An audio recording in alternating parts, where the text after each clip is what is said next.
Hello mga koys, good morning. So say dito nag-get up ron kay muadto ko sa Toledo sa landahan kay naami Roy prayer session together with my prayer partner. So Noy, I am coming.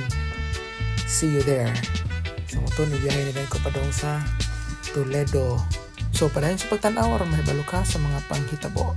I will keep you up to date.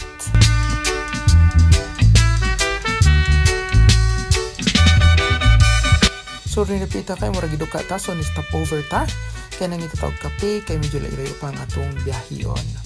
Ang kape para sa nato og pan. Yes, nam kay managpangapi so get ready to move. Og diring dapita na parente sa tong pag-drive padulong sa Toledo unya medyo dili pa traffic dire kay hawan pa ang dalan. And yes, approaching Toledo City. Mura ra gi magic nga ambot na dayon ko sa kana. Grabe ka tong ason nga dako lapad kay nga daan padulong na siya sa landahan mga koys. Landahan road ko na siya diha. Padulong na dito sa ug asa mi mag-meeting.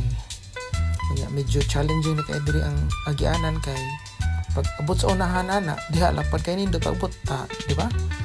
Gamay na, batuon na, medyo rough road na siya. So, kung pati lang kita ni Dring Dapita. Then, mag-repost ko gamay, plano na kung asko na pumagi niya. Dara, pak, sangad-sangad ang motor bay. Pero okay lang, kay kalipay man na ito ng mga lagad. So, muna nga, part po ni sa ko ang akong gitarin akong self nga mahimong kombatidor, asa ka na bay. Padahal lang tanaw na bay kay you will see what happens, you know. So makita nimo mga panghitabo niya. Excited kay ko diring dapita. Bahalag lapok. One gamay pero kera na muna akong kauban si Mr. Click. Kumbati Click or tuwa balis ka na agi. Okay, naabot na gyud ko diri sa among prayer meeting place diri sa farm. Okay? So nagsugod ang prayer meeting. Nya nag-sharing na rin mi dihang dapita. Nya pila ra ba istorya, among gibasa ang ebanghelyo, nag-sharing, nag-ampo. Unya, pag humana-mana, I am back on the road. Babalik na po ko pa uli bay.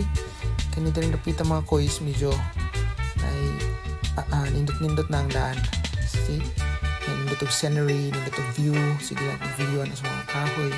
Very therapeutic. So, kana siya. Tangason, dulugon, green ang mga kahoy. Bisa may dalan.